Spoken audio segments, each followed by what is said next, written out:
Ticket Volume is excited to bring you a guest with 13 years of experience on the customer service and network operation front lines in ISPs, telcos, and financial services.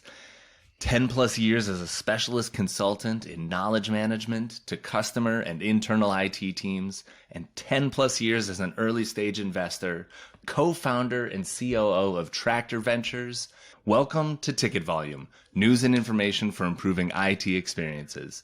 I am your host, Matt Barron, and this podcast is powered by InvGate, a global leader in IT service and asset management software. As you know, every week I chat with different IT leaders to share insights on service management, technology, business, and this episode is no exception. But before we start, don't forget, you've got to subscribe for me to get paid and for us to be found by your friends and our friends. So let's begin. Welcome to Ticket Volume, Aprill Allen. Thank you. Thanks for having me. That's quite an introduction. It sounds like you've been working for like 50, 60 years or something like that. Yeah, lots of concurrent things. Yeah, exactly. And I think you're really known most for Knowledge Bird, and that's when I got to know you anyway. And knowledge is so important to every aspect of our businesses. But what I would really like to talk about first is Tractor Ventures. I love how you sign your emails with a tractor emoji. I'm actually a huge fan of the model for Tractor Ventures. I would love to see more and more of Tractor Ventures, at least in the States. So let's talk about this a little bit, because you used to be in ITSM proper, as I'll say, and you've made this transition over to COO and to venture capital. So talk about that. How did you make that transition and why? Well, the origins were in the early investing that Matt and I were doing. So Matt is my husband and also one of our co-CEOs at Tractor Ventures. So we started investing in tech back in the day when Xero, the New Zealand built accounting platform, dual listed their IPO on the Australian and New Zealand stock exchanges. And back then, Matt was building plugins to add into Xero. So he knew the software really well. He knew a number of the people in the early team. So lots of confidence. And we created a self-managed super fund to allow us to use the money in our superannuation, which is sort of like pension, and we used that to invest in that dual listing, and that's kind of what set us on the path to be able to continue investing with the cash that Xero listing gave us over time. So we. Matt sort of led our early stage investing for sort of a number of years. And I was really sort of a sideline observer. I was the more conservative part of that duo, given that he's been the startup guy all these years, obviously very kind of risky. and I was the more risk averse person. And so he would have to sell me on an investment he wanted to make. And so it meant that he had to basically pitch it to me. And because I had, a sensitivity to Matt's moods around our household finances, if he was feeling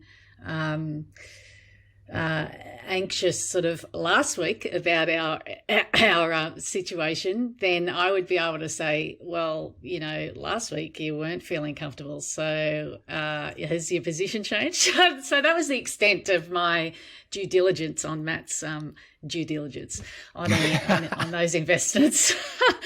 And it was like that for a number of years. And then about, I would say, 4 or 5 years ago, we had an investment opportunity come along that was in the mentoring space. And because I was heavily involved in that arena, knowledge management, Matt sort of handballed it to me as something that I might be interested in. So, I had the conversation with the founders. I liked what they were intending. And so that became my first official investment that I led, within our household. So that's sort of how I got started, just doing investing and being more involved in the process. And then in 2020 was when we launched Tractor, and so we had decided that we would fund the first two portfolio companies through the equity we had in our mortgage. So that was the beginning of me being really intentional about it and going, okay, well, there's a role here for me in Tractor. I wasn't quite sure where it would go at that point, but I knew that I had to get more serious about what my due diligence was going to become. So I went and did a bit of education at here, not far from where I live, the Melbourne Uni. They have the Wade Institute that run a VC Catalyst program. And so that's where I got all the theory behind how you do investing and how the scene works and how you go from seed to Series A, etc. So all those sort of dots came together in that forum. So that's sort of the long story of how I got there. I love that. You're like you've redefined the ITSM power couple. Or like the venture capital power couple. That's fantastic. And what a great, so many great relationships that I've had in my life are very similar, where you make an investment, whether it's financially or not. Someone vets it and says, hey, Matt, did you think about this? Or, this is what you said last week. This is what you're saying this week. What a great opportunity to grow something fantastic and something that is not only building just a business, but a business of businesses. Let's talk about that a little bit. What, can you give me like the 30-second Tractor Ventures elevator pitch? Like, how does it work specifically? Yes, so we are here to unlock possibilities for founders, and we do that with non-dilutive capital, so alternative funds, and also through our community of advisors and investors who want to see these founders succeed. Mm-hmm. Yeah, very simple. Once you hear that, if you're in the venture space, you totally get it. And if you don't, go to uni like Aprill did and just learn, because it is such a simple concept. And you start to see these opportunities unfold where, you know that these businesses can be successful if they just improve in one way and have this non-dilutive capital to actually take some action that they need to just scale, grow, mature, whatever direction they need to go. Yeah. So what about your role there as the COO? Do you find yourself applying service management principles? Like, how are you connecting the two worlds? Yeah. So when I first started putting increasing amounts of time into Tractor, so to rewind a little bit, when we first launched Tractor, my intention was to keep going with Knowledge Bird and get immersed in Tractor and just sort of figure out where I belonged in that mix, because we had, there was Matt and I, but we also have Jody, our co-founder, and she's the other co-CEO with Matt. So, there were three of us in that core founding team, and a few others. And I wasn't quite sure where I would really fit over time. So I thought, well, let's do 50-50 Knowledge Bird and Tractor and just kind of see what happens. And it started out with me playing a role of, having some decision making in the team at Tractor, but also advising all of our portfolio founders on how to continue delivering great customer service at scale. And so that's really where I was able to put, some service management and knowledge management expertise to work. And I've said this a number of times to different people that, I've always loved advising startups or smaller teams, because they take the fundamentals of what you give them. Like, they don't need the whole frameworks of whatever. But if you give them the fundamentals, they go and do it and they get it done and they see the impact straight away. Like, there's none of this months and months of procuring and training and, you know, all of the jazz that we know so well in service management at enterprise scale. So I knew that I'd be able to give some impact to our portcos that way. It's in the last 6 months where, or even longer than that, but especially in the last 6 months, where I found that the space that made sense for me in Tractor was really behind the scenes. It was what we affectionately call the boring and important stuff. You know, things like making sure that we're capturing, you know, contracts and important bits of information in a centralized place. And when I noticed patterns of something happening over there that we could really improve that and move it over here, or, you know, I was kind of performing COO type duties without recognizing that that's what was happening. Yeah. So, and really, like, COO is knowledge management on steroids. So I do believe that, you know, knowledge managers should be working their way up the ranks to COO. Like, it's just a natural home for it. You know, that's what we do best, is enabling the leadership team to be able to work and work effectively. So it's sort of organically happened, and then we have made it official about a month ago. Oh my gosh, I love that perspective, because the small startups so commonly don't realize that they need to engage in consulting, engage in that operational maturity. But you, as a partner to them, you just offer that service because you know it's going to make them more effective and more powerful. And you're creating that foundation for them to then build on top of, so that when they get to be small and medium-sized, they don't have to, you know, work their way backwards and rebuild the foundation and basically go back in time. That's fantastic. What a great opportunity. Because I think a lot of people in our space, myself included, I've offered consulting to small businesses in my area forever. Yeah. And it's oftentimes pro bono, and a lot of times they don't actually take my advice. And so it's great to see how you've taken that and turned it into an opportunity for you. And I assume you're enjoying it and loving it.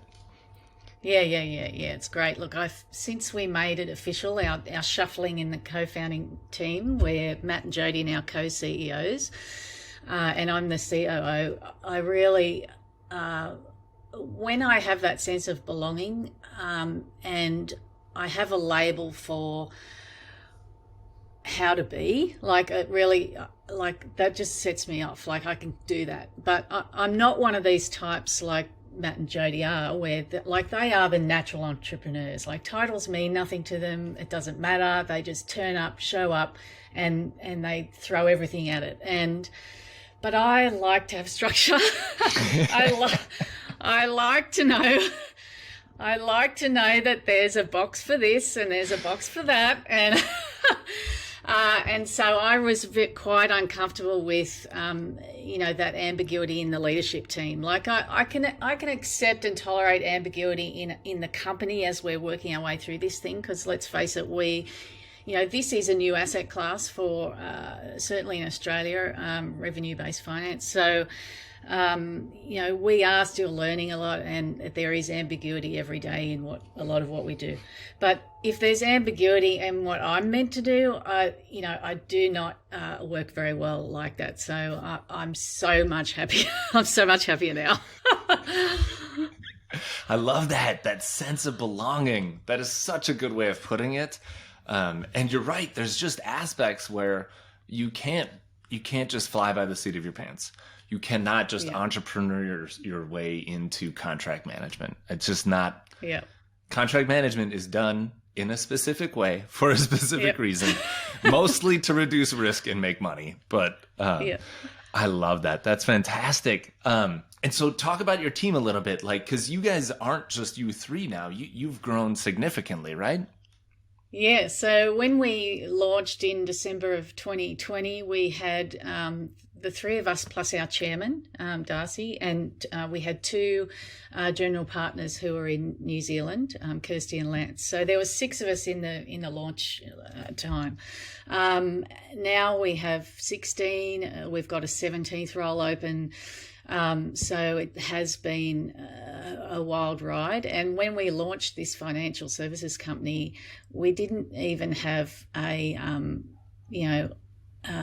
the expertise in-house. So our first sort of maybe 6 or 8 loans, which is what our capital vehicle is, they are a loan.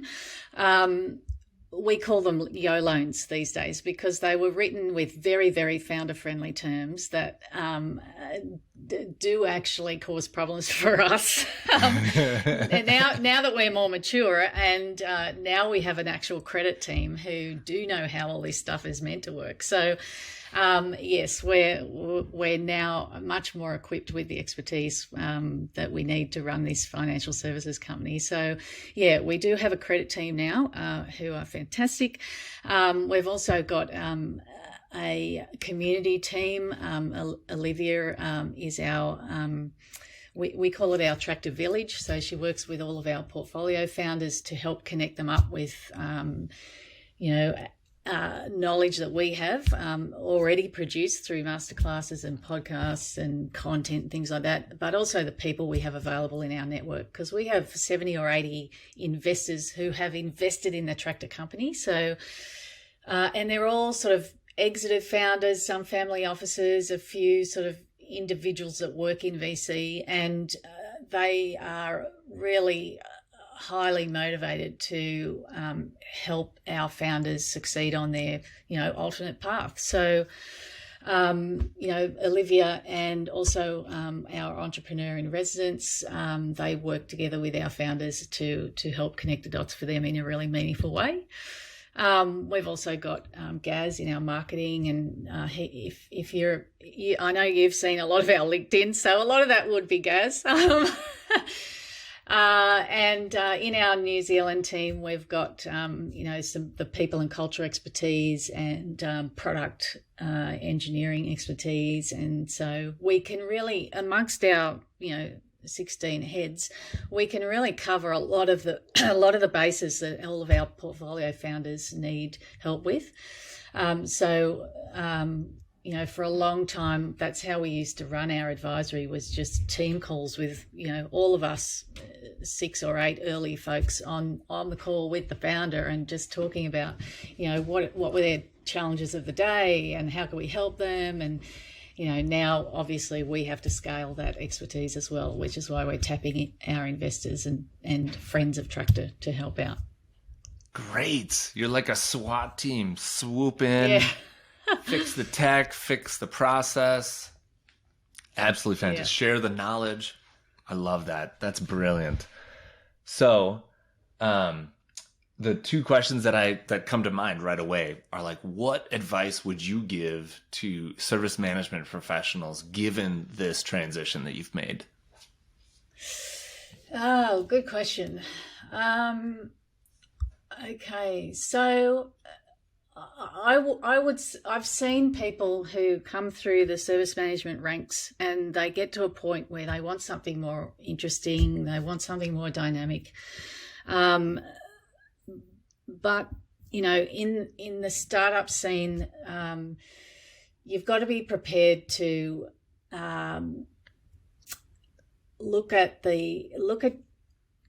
really reassess your salary situation, because you're not going to be getting the salary that you were getting in enterprise. So if you want to have a big impact in the startup scene, service management absolutely can, especially when you're talking about service delivery. That's an obvious place where startups are going to need that kind of skill set when they're growing their customer support, especially where they've got a technical operations, maybe some logistics side, like, service delivery is really one of those things that could be super impactful quite early. So if that's the case and you're interested in looking at something like that, be prepared to take a big pay cut, but be excited about the opportunity that you've got to,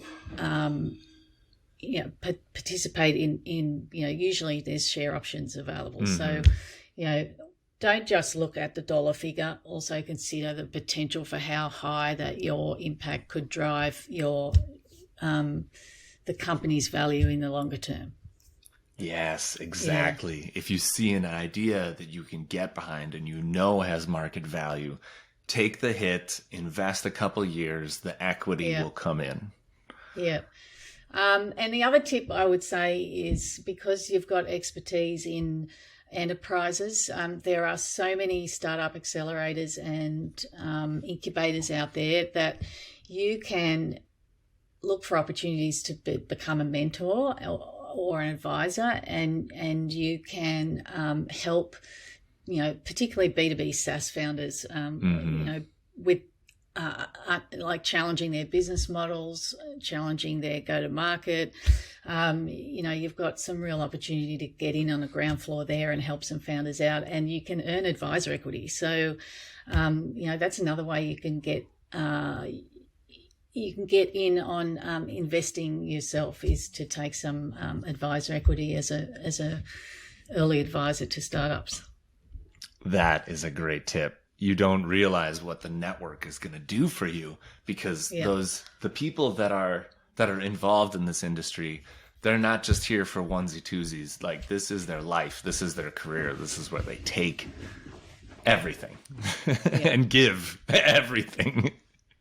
Okay, the second question that is totally natural, that I'm going to put you on the spot for, is what is it like building a startup and working with your spouse, someone that is your life partner, someone you're living with? How does that work? Does that work well? What are your tips for boundaries? Yeah, it's a good question. So, I often tell people that Matt and I couldn't have done it before this stage of our life. It would have been too hard. Like, we are very different people, and we do drive each other bonkers at times. And I just think that things would have been too fragile had we tried to do that earlier. So we're at a point now where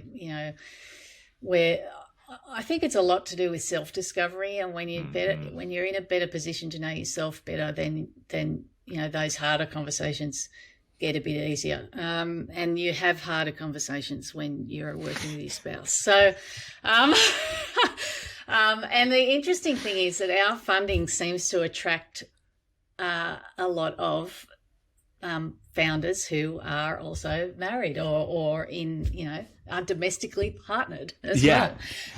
So that's a theme that I sort of picked up quite early, because our two very first loans were both those situations. They had young families. They didn't want to take the VC rocket path. They wanted to do things on their own terms and maintain control of their own equity. So, that's very appealing to founder couples. So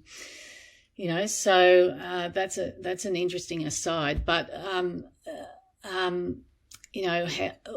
we knew that we wouldn't be able to do this alone as just the two of us, which is why we tapped Jody on the shoulder, because neither Matt nor I would be able to operationally execute. Like, Matt's the blue sky thinker. He's the visionary, sees the problems that need solving. I'm the behind the scenes person that does the boring and important stuff. Like, we clearly needed a person in the middle. So that's where Jody came into it. She's had experience working with married couples before, so she already understood, what can be a complex dynamic. And she was really able, she actually unlocked us being able to work together, and, me being able to speak up, because there were times I had to say, Matt, if you want my opinion, you can't tone police me. So, and Jody was in on that phone call, and she was laughing, and it just meant that we could set that foundation to be able to have hard chats and disagreements within the founding team, and know that I could go, I could have a disagreement with the CEO, who's my husband, in the forum of our ELT, leadership team, and then I could go downstairs to the kitchen and sort of finish that off with my extended opinion, and then go, okay, I'm taking the co-founder hat off now. Like, we're at home, and so that's worked pretty well. Like I'm pretty good at going, right, compartment closed. Now So, and I think you just have to be that way. Otherwise it would be too hard to especially now that we're all working remotely. Like, still, even though we can go back to work, most of us are still working remotely. It would be too hard because everything would just bleed in, and and it isn't to say that the personal challenges don't bleed into work, because it does, and it can, and that's hard. But we've got a fantastic leadership team around us. So we've got, the expertise on the people and culture side to help us really nut out those differences of opinion. And my role, I've always felt it's my role, and especially now as COO, to do what's best for the whole team, even if some of them might not realise that. So I will always walk into the fire for the best of the team, and that even though it might be a hard chat between Matt and I will do it, and I have done it. Yeah, and it's worth it. Yeah, dude, Aprill, thank you so much for coming on Ticket Volume, sharing your inspirational story. I love hearing that. I love hearing how you've migrated. I love the idea of one person being that stable foundation, the other person taking risks, and then eventually you're building this beautiful future together. Where can people connect with you and connect with Tractor Ventures to learn more? Sure. Well, we do have tractorventures.com, so you can go and see, our FAQs about how it works. We are on Twitter and LinkedIn as Tractor Ventures. You can find me also on both those. Knowledge Bird on Twitter still, and LinkedIn, Aprill Allen. I'm actually putting the phone down more often with Twitter these days. I'm trying to get a little bit of my mind control back. So if I'm a bit slow on Twitter, you'll definitely see me around more quickly on LinkedIn at the moment. There's not a lot of highly active COO Twitters, by the way. Well, thank you so much for joining us on Ticket Volume, Aprill. Thanks a lot. Thanks for having me. And to our audience, thanks for listening to this episode. We've got a bunch more out there and more coming. So make sure you subscribe to receive an alert every time there's a new one. You can submit a specific topic by just emailing or DMing me, finding us on Ticket Volume's LinkedIn page. And speaking of that, if you do like the podcast or want to share feedback, please leave a review or just send me your critiques. You know how the algorithm loves it when you interact with our stuff. This podcast is brought to you by InvGate, the all-in-one IT service and asset management system that helps organizations with world-class IT support teams. If you're looking for a solution to build your help desk without the headaches of year-long implementations, you will love InvGate.